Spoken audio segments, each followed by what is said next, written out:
Oke, pernah kepikiran gak sih di balik meja apotek yang kelihatannya tenang, sebenarnya ada sebuah permainan strategi tingkat tinggi? Yep, ini dia playbooknya. Cara apotek biar bisa menang, bukan malah boncos. Yuk kita bedah. Pasti pernah dong ngalamin ini. Lagi butuh-butuhnya obat, lari ke apotek, mbak atau masnya bilang, maaf kak, obatnya lagi kosong. Duh, nyebelin banget kan? Nah, momen kayak gini tuh sebenarnya tanda pertama kalau permainan inventaris di apotek itu mungkin lagi nggak beres. Gini deh, ngatur stok obat di apotek itu mirip banget kayak kamu ngatur koleksi skincare kamu. Kalau salah beli, kebanyakan nyetok, atau lupa mana yang deket tangan expirednya, ujung-ujungnya apa? Berantakan dan rugi kan? Nah, sama persis. Kompleks, tapi ada kok cara mainnya. Oke, game on. Kita masuk level 1. Pertama-tama, kita harus paham dulu kalau stok obat itu sifatnya kayak pedang bermata dua. Di satu sisi, dia aset paling berharga, tapi di sisi lain, dia bisa jadi beban paling berat buat apotek. Nah, ini dia dilemanya. Di satu sisi, stok yang lengkap bikin pasien senang dan percaya sama apotek kita. Terapinya nggak akan putus. Tapi di sisi lain, tumpukan obat itu sama aja kayak tumpukan uang yang lagi tidur di rak. Uang yang bisa aja hangus kalau obatnya keburu kedaluarsa. Jadi, kuncinya adalah nemuin keseimbangan yang pas.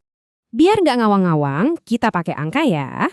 Coba bayangin, sebuah apotek nilai total stok barangnya itu segini, 300 juta rupiah. Wah, gede banget ya. 300 juta itu kalau dihitung-hitung bisa setara loh sama keuntungan bersih apotek selama 20 bulan. Kebayang nggak? Ada profit buat hampir 2 tahun yang cuma diam aja, nongkrong di rak. Nah, kalau kata Gen Z, ini namanya duit mandek level sultan. Uangnya nggak muter, nggak produktif sama sekali.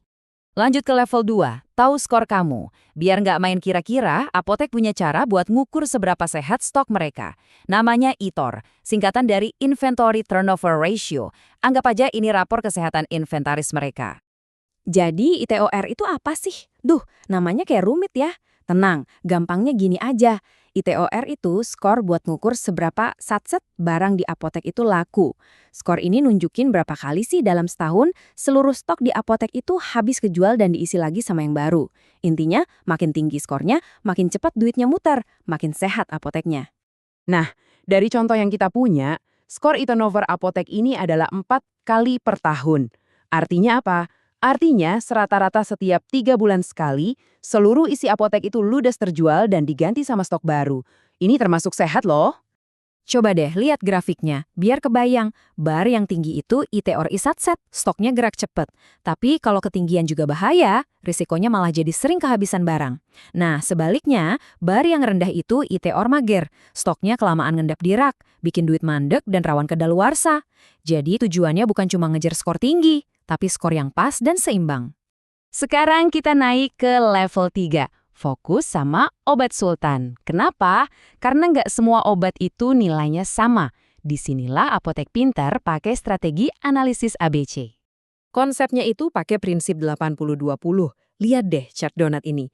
Biasanya cuma sekitar 20% jenis obat, ini yang kita sebut obat sultan atau kategori A, tapi nilainya bisa sampai 80% dari total duit yang tertanam di stok. Gila kan? Jadi barangnya sedikit tapi harganya mahal-mahal. Jadi pelajarannya apa dari sini? Ya jelas, kasih perlakuan VIP buat obat-obat sultan ini. Pengawasannya harus super ketat, perhitungannya harus detail banget. Kenapa? Ya karena duit paling gedenya ada di situ. Salah urus dikit aja ruginya bisa gede banget. Oke, next level. Level 4, strategi keluar. Barang udah masuk, udah diatur, sekarang pertanyaannya, kalau ada yang beli, obat mana yang harus keluar duluan? Kelihatannya sepele ya, tapi ini krusial banget buat keamanan dan efisiensi. Ada dua aturan main, FIFO dan FEFO. FIFO itu first in, first out. Kayak antrean biasa, siapa yang datang duluan, ya dia yang dilayanin duluan. Simple. Tapi buat obat, ini nggak aman. Makanya, di dunia farmasi, hukumnya wajib pakai FEFO. First expired, first out. Nggak peduli datangnya kapan, yang tanggal kedaluarsanya paling dekat, itu yang wajib dijual duluan. Keselamatan pasien nomor 1. Biar gampang, kita simulasi. Ada batch A datang duluan, tapi expirednya masih jauh, Juni 2026. Terus datang lagi batch B. Expirednya lebih cepat, Maret 2026. Nah, menurut aturan FEFO, yang harus dikeluarin duluan yang mana? Jelas batch B dong. Ingat, patokannya bukan siapa yang datang duluan, tapi siapa yang mau pensiun duluan. Kita sampai di final level, prediksi anti-zonk. Apotek yang jago itu nggak cuma nunggu masalah datang, tapi mereka proaktif. Mereka punya cara buat ngeramal permintaan biar nggak ada lagi cerita stok kosong yang bikin zonk. Jadi, daripada main tebak-tebakan, apotek kelas atas itu pakai data. Mereka lihat data penjualan di masa lalu buat memprediksi masa depan. Dari situ, mereka bisa nyiapin yang namanya stok pengaman atau buffer buat jaga-jaga kalau tiba-tiba permintaan meledak. Cara ngitungnya simple kok. Gini, misalnya rata-rata obat A laku 10 biji sehari. Terus, waktu tunggu pengiriman dari supplier itu 5 hari. Berarti, selama nunggu barang datang, kita butuh 50 unit kan? Biar aman.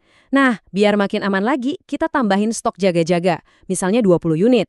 Jadi, begitu stok di rak sisa 70 unit, itu alarm buat langsung pesen lagi. Semuanya terukur, nggak pakai feeling. Pada akhirnya, semua level dan semua strategi yang kita bahas tadi tujuannya cuma satu. Seperti yang ditekankan di sumber kita, manajemen inventaris yang baik itu buat melindungi pasien.